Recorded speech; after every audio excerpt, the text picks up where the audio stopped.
Well, Coach, I think you mentioned on your radio show, but you just like what you saw from the three starters last week. That decision to go with them again, consistency, or you just want to see some more? I mean, or do you see enough that first weekend?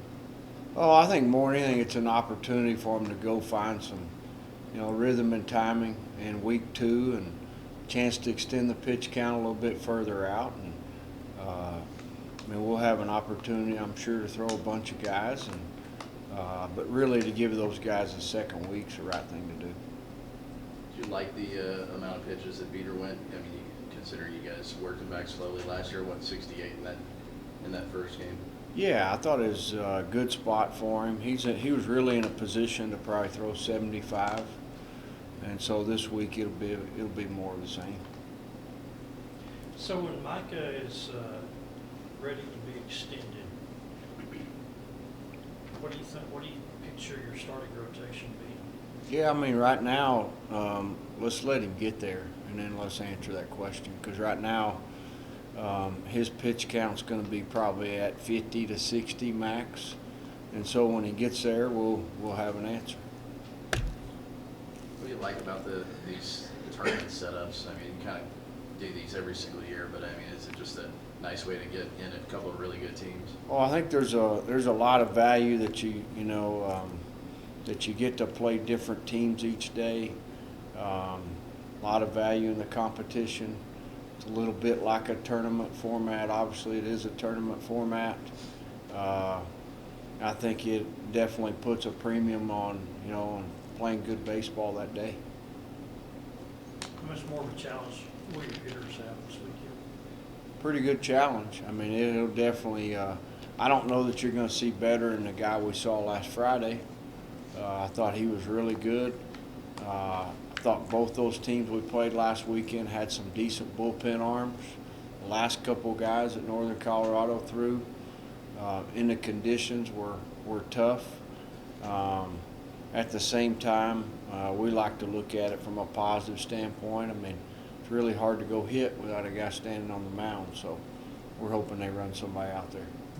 Do you have any idea who Tennessee's going to throw out there? What are your thoughts on, I guess, Frank? No, history with Frank there is you're not going to know till maybe an hour before game time. So, been around that a long time, hadn't even asked. Don't they have I think Gus said, don't they have like a top tier prospect pitcher in Tennessee? They do. They have a left-hander that did not throw last week. So you could get him possibly. Could, yeah, could. What's up, Dylan?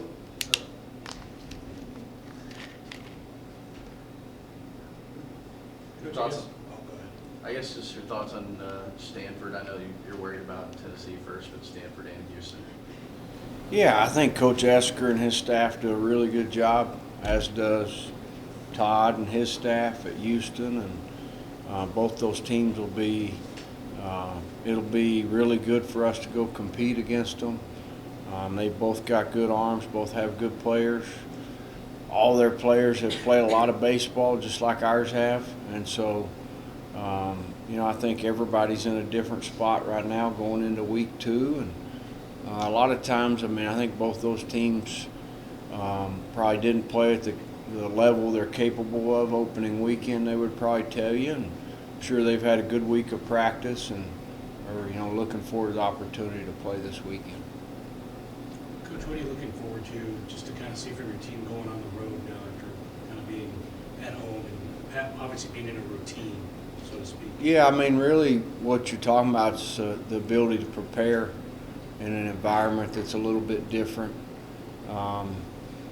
compared to your home batting cage and your home area as far as weight room and everything goes. So really to take your routine to the road and to treat it somewhat like a home game. Coach, over the weekend your team scored 65 runs, only gave up 11. What impresses you most about this team? Is the offense, defense? What stands out? Individually, there's been some guys that, when you start talking about, if I had to answer the point blank question, it'd be our pitching. Our pitching is going to separate us. We're going to be able to pitch at a high level. individually, you had some hitters when they got some pitches in the middle of the plate. They did what you want to do with them for the most part. Individually, you had some pitchers throw the ball, execute some pitches really well. Defensively, we routine the routine, which was good, and that's always good to see. And then I guess sticking with pitching, I'll ask the golden question. Do you have any idea what the rotation is going to be going into the weekend? We do. We're going with the same first three guys. Same order? Same order. Seems like you have a lot of outfielders competing for spots. What is the competition like among those guys too? Oh, I think it's really good. I think there's guys like Drew Baker got in there and really made an impact when he got in there. Got some pitches to hit and didn't miss them, if that's what you want to say. I know Tanner O'Trimba's working really hard to get, for when he gets his opportunity. Noisy's obviously a guy that, we are counting on since he's sitting right back there. We can say that. And obviously want him to, when he gets his pitch, to hit it. And Dylan Carter, we'd like to get going, as with Max and all the rest of those guys.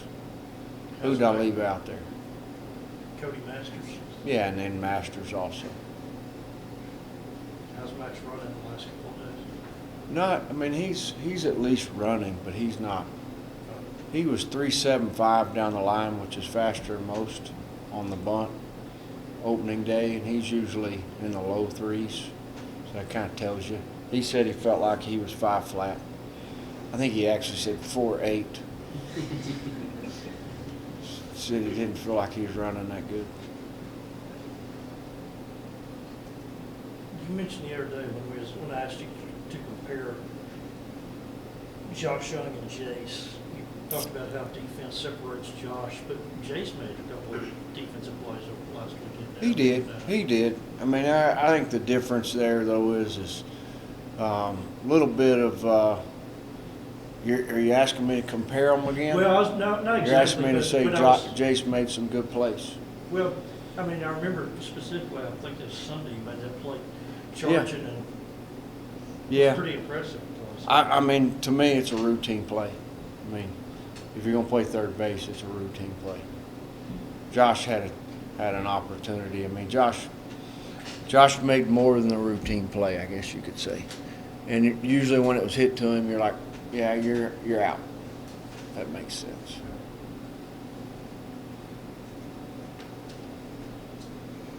You still feel that most of the time, though, right? With those guys over there, it's just not. Oh happening. yeah, absolutely. I just I might have a different viewpoint of what a routine play is, and it was to me, if a third baseman can't field the ball on the run, he's probably not a third baseman. So I was coaching a game one time in Grand Junction, and I thought the ball was going foul. And the kid ended up playing up to like AA or AAA. And needless to say, he attacked it and threw us out. And I was like, well, that's no fun. Guys that can play third base make that play.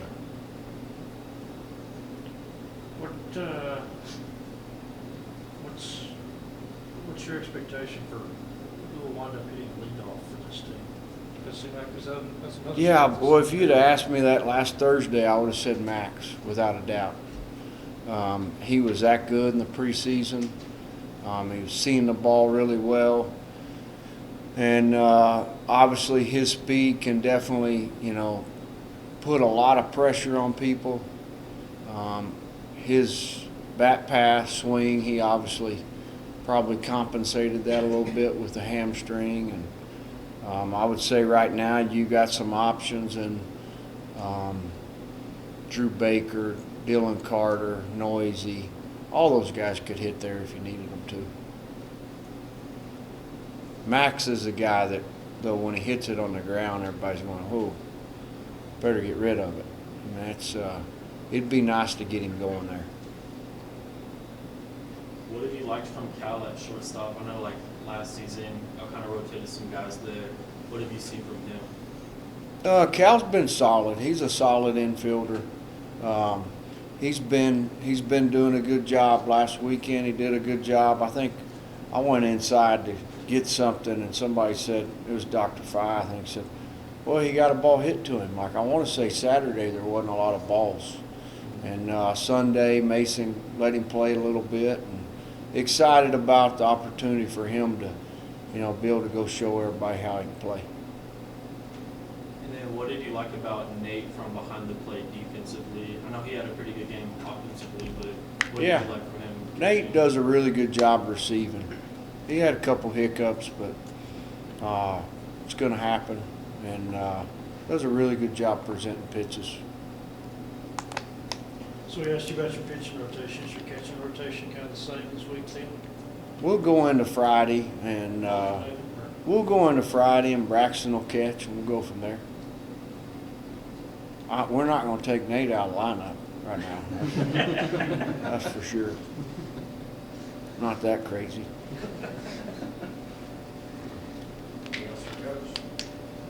Well, wait, here's a question for you. You said you're not going to take him out of the lineup, but he's been batting seventh, if I remember right. Yeah. You want to keep him there to? We'd love to keep him there. I mean, there's some guys in front of him that really have the ability to get on base and have some tough at-bats. We'd love to keep him there. And if the game tells us to do different, we will. So far, it hadn't.